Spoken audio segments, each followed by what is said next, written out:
एक भूतिया बंगला था, वीरान और सुनसान।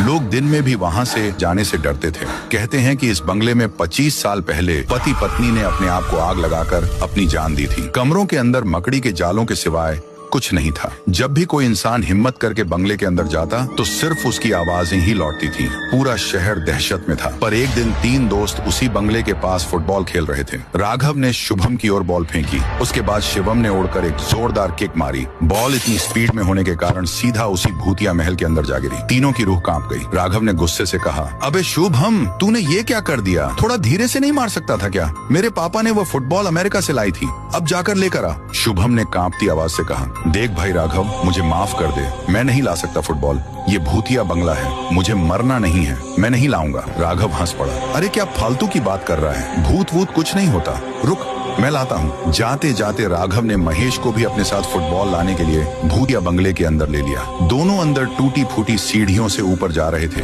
तभी अचानक से उनके सामने एक इंसान आया जिसका चेहरा सड़ा हुआ था और उसके हाथ में नुकीली कुल्हाड़ी। उस शैतान ने बेरहमी से राघव का सर काट दिया। महेश वहाँ से खिड़की की तरफ भागा। नीचे खड़े शुभम और मोहित को हाँफते हुए कहा, मुझे बचाओ, उस शैतान ने राघव को मार दिया है, बचाओ प्लीज।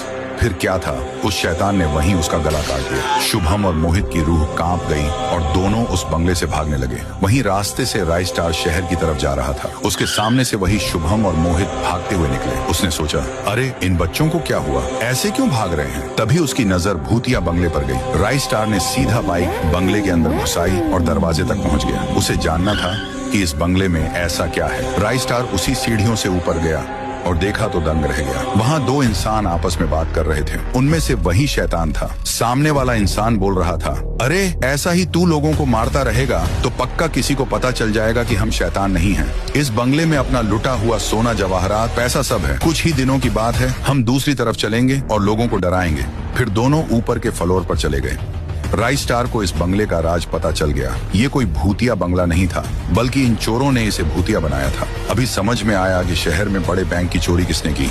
उसके बाद राय स्टार नीचे से अंदर स्मोक ग्रेनेड डाल देता है। पल भर में सफेद सफेद धुआं छा गया। चोर ने दूसरे चोर को धुएं में जाने को कहा। दूसरा चोर धुएं के अंदर गया। तभी अचानक राय स्टार उसके सामने कुल्हाड़ी लेकर आ गया और उसकी भी वही हालत कर दी जो वो इंसानों की करता था। चीखने की आवाज सुनकर दूसरा चोर ऊपर आ रहा था कि राय स्टार ने उसका भी सर धड़ से अलग कर दिया। राय स्टार ने सारा सोना जब्त कर लिया था। अगर राय स्टार की बहादुरी पसंद आई हो तो सब्सक्राइब करो ऐसे ही और धमाकेदार कहानियों के लिए, और जोरदार लाइक ठोक कर कमेंट में राय स्टार लिखना मत भूलना।